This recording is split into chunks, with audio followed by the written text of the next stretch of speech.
नमस्ते दोस्तों, स्वागत है आपका हमारे YouTube चैनल पर, जहां हम समझाते हैं आसान भाषा में कॉम्प्लिकेटेड टॉपिक्स को।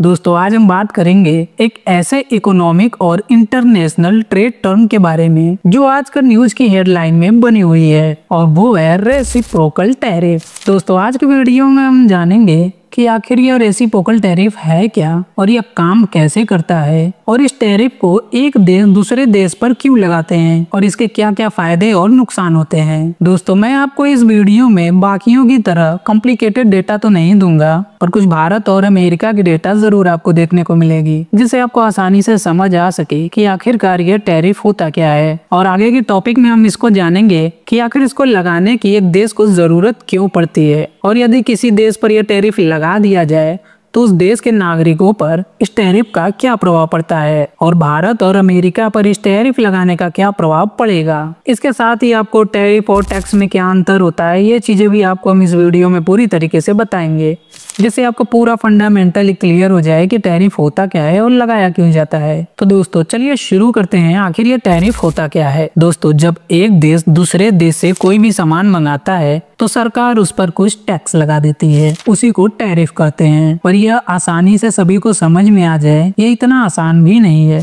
तो चलिए समझते हैं यह टैरिफ काम कैसे करता है। तो दोस्तों, इसको एक एग्जांपल की तरह हम समझते हैं। मान लीजिए मेरा दोस्त अपने गर्लफ्रेंड से बात करते करते यूएस पहुंच गया और अमेरिका में उसको कुछ जगह पसंद आ गई और वो वहीं पर रहने लगा। और जब उसने वहां पर कुछ महीने बिताए, उसके बाद गर्मी का मौसम आ गया। गर्मी का मौसम आते ही उसे अपने घर की याद आने लगी, तो उसने मुझे फोन किया और बोला कि भाई तू एक मेरे लिए मटका ऑर्डर करवा दे, क्योंकि वो नेचुरली और देसी तरीके से रहना चाहता था। और तब तक ट्रम्प साहब ने 26% का टैरिफ लगा दिया था इंडिया पर। इसके बाद मैंने मटके वाले से बात किया तो मटके उसने 100 रुपए का बताया, और मटके मैंने यहाँ से उसके ऑर्डर लगवा दिए। अब मटके का ऑर्डर तो लग गया, और जैसे ही भारत से अमेरिका के बॉर्डर पर उसका मटका पहुंचा तो उन्होंने चेक किया कि अरे ये तो सामान इंडिया से आ रहा है, इस पर तो 26% टैक्स एक्स्ट्रा लगेगा, और वहाँ पर मेरे दोस्त को पूरा 126 रुपए चुकाना पड़ता है।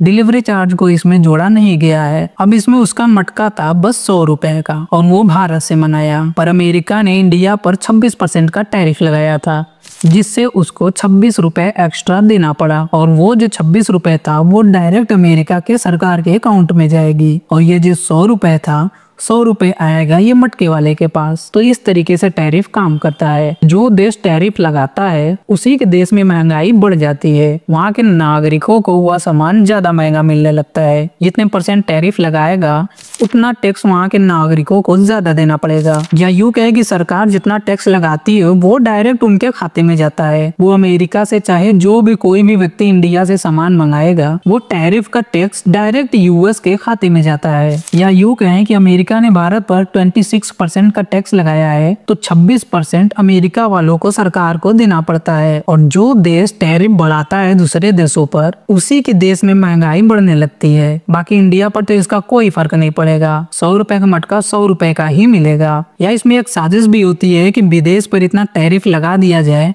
कि वह सामान अपने देश में आए ही ना, या इतना महंगा हो जाए कि हमारे देश के लोग इसको खरीदे ही ना, और हमारे ही देश में बने प्रोडक्ट को लोग ज्यादा यूज कर सके और लोगों को काम धंधा भी मिल सके। ये भी एक वजह हो सकती है टैरिफ लगाने की। तो दोस्तों, अब हम समझते हैं कि आखिर यह रेसिप्रोकल टैरिफ क्या होता है। जब से ट्रम्प ने 2 अप्रैल से रेसिप्रोकल टैरिफ लगाने का ऐलान किया है, तभी से यह टैरिफ का नाम हेडलाइन में बनी हुई है, और हर चैनल पर यह टैरिफ टैरिफ टैरिफ ही चल रहा है।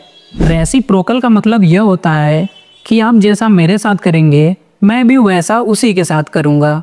मतलब जितना आपने टैक्स मुझ पर लगाया है उतना अमेरिका भी सारे देशों पर टैक्स लगाएगा। वैसे अमेरिका के टैरिफ बढ़ाने या लगाने के पहले ही भारत ने अमेरिका पर टैरिफ 52% का लगाया है, और चाइना ने 67% का। वही यूरोपियन यूनियन ने 39% का टैरिफ ऑलरेडी लगाया है। दोस्तों, अब हम जानते हैं कि अमेरिका ने किस किस देश पर कितना कितना टैरिफ लगाया है। तो दोस्तों चलिए हम अपने लैपटॉप स्क्रीन पर देख लेते हैं। दोस्तों वैसे इंडिया पर 26% का लगाया है और साउथ कोरिया पर 25, ऐसे ऐसे करके सारे देशों पर इसने लगाया है। सबसे ज्यादा तो इसने फॉल्कलैंड आइसलैंड पर लगाया है जो कि 41% का है। तो यहाँ कुछ लिस्ट है जो अमेरिका ने 2 अप्रैल को सभी देशों पर टैरिफ लगाया है। दोस्तों सुना है अमेरिका ने टैरिफ बदलने का भी कुछ प्रोसीजर लाया है और हाल ही में ट्रंप ने 90 डेज के लिए टैरिफ को रोक दिया है और ये भी पॉसिबल है कि 90 डेज के अंदर कई सारे देशों का टैरिफ घट भी जाए, क्योंकि ट्रंप है, कुछ भी हो सकता है। वैसे अमेरिका ने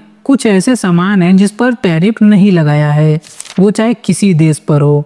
ये कुछ सामान को एग्जेप्शन में रखा गया है, जैसे तांबा, फार्मास्यूटिकल्स, अर्धचालक, लकड़ी, बुलियन, एनर्जी और कुछ खनिज पदार्थ जो अमेरिका के पास उपलब्ध नहीं है। तो दोस्तों चलते अब ग्राफ पर देख लेते हैं कि इंडिया से क्या क्या अमेरिका जाता है और अमेरिका से कितना माल इंडिया आता है। दोस्तों ये जो चार्ट और ग्राफ बना है और जिस जिस सेक्टर में ये ग्रीन ज्यादा है वो इंडिया ने यूएस को बेचा है। जैसे agriculture, meat, process food 6 billion का बेचा था, 2024 का डेटा है ये। और ऑटोमोबाइल $2 बिलियन का बेचा था। डायमंड, गोल्ड और प्रोडक्ट्स $11 बिलियन का। ऐसे में ही केमिकल और फार्मास्यूटिकल्स जैसे दवाइयाँ $18 बिलियन और ऐसे में electronics, products, mechanical, computer $21 billion का। जो सामान इंडिया ने बेचा है वहाँ ग्रीन कलर में ज्यादा बार बना है। और ठीक इसी तरीके से यूएस ने जो इंडिया को सामान बेचा है उसका ब्लू कलर से ग्राफ बना है, जिसमें $81 बिलियन से भी ज्यादा इंडिया ने अमेरिका को बेचा है और अमेरिका ने $34 बिलियन ही इंडिया को बेचा है। मतलब इंडिया से बहुत ज्यादा मात्रा में सामान यूएस में जाता है। दोस्तों अब हम समझते हैं कि अमेरिका ने जो टैरिफ लगाया है उसका अमेरिका को क्या फायदा होने वाला है। वैसे दोस्तों जब टैरिफ किसी देश द्वारा किसी देश के सामान पर लगाया जाता है तो उसका मेन मोटिव यह होता है कि वो अपने घरेलू उद्योग को बढ़ावा दे सके। लेकिन इतिहास में ऐसा कई बार हो चुका है कि ज्यादा टैरिफ लगाने पर इसका उल्टा असर पड़ा है और बहुत बड़ी मंदी आई है। इसका सबसे बड़ा ऐतिहासिक उदाहरण 1929 की घटना है जब अमेरिका में शेयर बाजार क्रैश हुआ, जिसको वॉल स्ट्रीट क्रैश के नाम से जाना जाता है। इससे तुरंत बाद अमेरिका की इकोनॉमी डगमगा गई और वहाँ पर बेरोजगारी भी बढ़ने लगी। इसका उपाय खोजने के लिए अमेरिका ने सभी देशों पर टैरिफ बढ़ाने का प्लान किया, जिससे कि विदेशी माल महंगा हो जाए और लोग अपने देश में बने सामान का इस्तेमाल कर सके। इसी के चलते हॉली स्मूथ टैरिफ ने अमेरिका में आयात की जाने वाली लगभग 20,000 से ज्यादा सामानों पर टैरिफ लगा दिया और महामंदी की स्थिति और ज्यादा बढ़ गई। दोस्तों यह टैरिफ एक्ट अमेरिकी कंपनियों को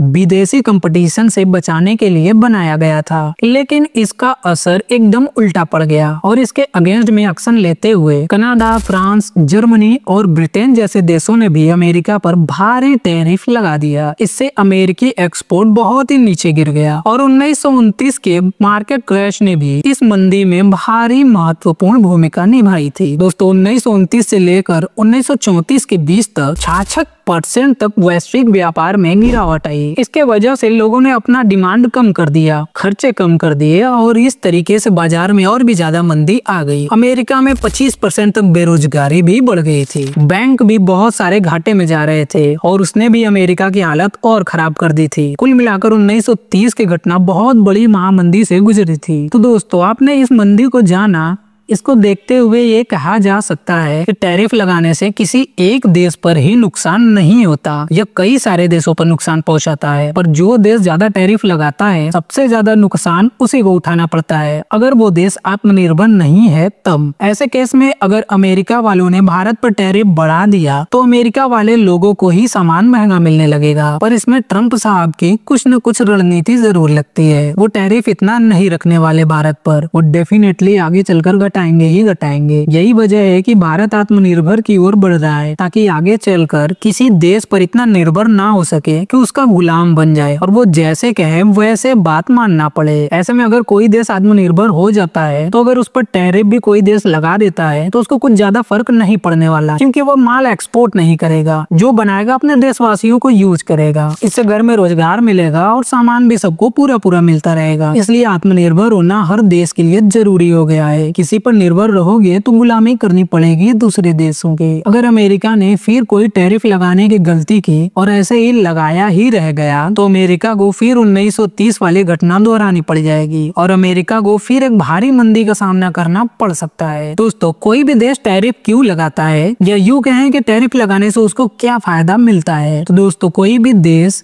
टैरिफ इसलिए लगाता है ताकि उसकी अर्थव्यवस्था सुधर सके और घरेलू उद्योगों को सुरक्षा मिल सके। पर इसके और भी कई सारे पहलू हैं, जैसे नंबर 1, घरेलू उद्योगों की रक्षा करना। दोस्तों, जब विदेशी माल सस्ता होता है तो आपके देश में बहुत ज्यादा कंज्यूम होने लगता है और ऐसे में जो अपने ही देश की कंपनियां होती है वो उनसे कंपटीशन नहीं कर पाती क्योंकि अगला देश बहुत ही सस्ते में माल आपके देश में ला रहा है। ऐसे में घरेलू उद्योगों को बचाने के लिए मजबूरी में भी टैरिफ लगाना पड़ता है ताकि वो प्रोडक्ट महंगा हो सके और लोग घरेलू उत्पादों का इस्तेमाल करें और घरेलू कंपनियां इस वजह से बच जाती हैं। नंबर 2 पर है राजस्व जुटाना। दोस्तों, टैरिफ लगाने से सरकार एक अच्छा खासा अमाउंट भी उतारती है और इस टैक्स से गवर्नमेंट अपने देश का विकास है, जैसे सड़क, शिक्षा, स्वास्थ्य के रूप में किया जाता है। यह हर देश के लिए महत्वपूर्ण आय का एक स्रोत बन जाता है। नंबर 3, बेरोजगारी को रोकना। दोस्तों, अगर माल सस्ता आने लगे आपके देश में तो आपके घरेलू कंपनियां बंद होने लगती हैं, डूबने लगती हैं क्योंकि सारे लोग विदेश से ही माल खरीदने लगते हैं क्योंकि आपको वहाँ पर माल सस्ता मिलता है। ऐसे में जब घरेलू कंपनियां बंद होगी तो आपके देश में बेरोजगारी बढ़ने लगेगी, मजदूरों की नौकरी चली जाएगी कंपनियां बंद होने की वजह से। इसलिए देश दूसरे देशों के सामानों पर टैरिफ लगाकर उसको महंगा कर देती है ताकि घरेलू कंपनियां बची रहे और वहाँ पर बेरोजगारी बहुत कम हो सके। तो दोस्तों, अब हम समझते हैं कि टैरिफ और टैक्स में क्या अंतर होता है। दोस्तों, उम्मीद करते हैं कि ऊपर आपने टैरिफ के बारे में सारा कुछ समझ लिया होगा कि जब एक देश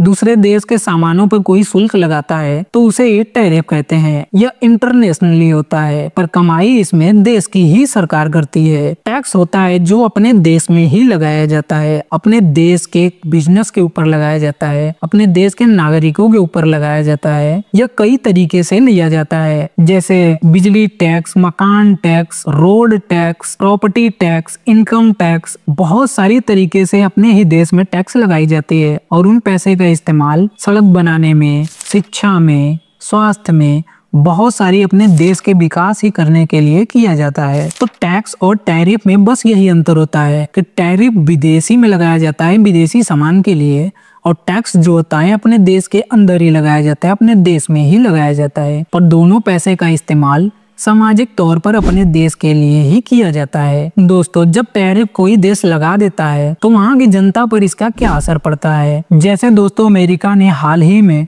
चाइना पर 100% से ज्यादा का टैरिफ लगा दिया है। तो ऐसे में अमेरिका और चाइना के लोगों पर क्या फर्क पड़ेगा? तो अमेरिका के लोगों पर फर्क ये पड़ेगा कि चाइना से जो माल आता है उनको वही 100% से ज्यादा माल महंगा मिलेगा और चाइना के लोगों को कुछ भी महंगा नहीं मिलेगा क्योंकि यूएस ने चाइना पर टैरिफ लगाया है। तो जितना टैरिफ उस देश पर लगाओगे उतना ही परसेंटेज महंगा आपके देश के जनता को उठाना पड़ेगा। और जब यह टैरिफ नहीं हटता है तो यह एक देश दूसरे देश पे लगाते जाते हैं। ऐसे में ट्रेड वार शुरू हो जाता है और पूरे वर्ल्ड में मंदी आ जाती है और मंदी आती है तो हर देश के नागरिकों पर सीधा असर पड़ता है। तो दोस्तों, यह थी हमारी आज की टैरिफ की वीडियो। आज की वीडियो में आपने देखा टैरिफ क्या होता है, टैरिफ लगाया क्यों जाता है, एक देश दूसरे देश पर टैरिफ क्यों लगाता है, इसके फायदे और नुकसान क्या होते हैं, टैरिफ और टैक्स में अंतर क्या होता है और भी बहुत कुछ। आई होप आपको टैरिफ बिल्कुल भी फंडामेंटली क्लियर हो चुका होगा कि होता क्या है और काम कैसे करता है। वैसे हमने टैरिफ को बहुत बेसिक और आसान तरीके से समझाने की पूरी कोशिश की है। ज्यादा डेटा आपको नहीं दिया, फिर भी कोशिश किया है कि आपको बहुत ही आसान तरीके से समझ आ जाए। तो दोस्तों, अगर आपको टैरिफ क्या होता है यह समझ में आ गया है तो वीडियो को जरूर लाइक करें, चैनल को सब्सक्राइब करें और वीडियो को शेयर भी करें। और हाँ, कमेंट करना ना भूलें कि आपको वीडियो कैसी लगी। और आप आगे भी कुछ फाइनेंशियल की वीडियो देखना चाहते हैं, आसान तरीके से समझना चाहते हैं हमारे थ्रू, तो आप कमेंट जरूर करें। हम आपको अपने ही तरीके से आसान तरीके से समझाने की पूरी कोशिश करेंगे। दोस्तों, हम मिलते हैं अगले वीडियो में, तब तक के लिए आप अपना ख्याल रखिए। Take care, bye bye.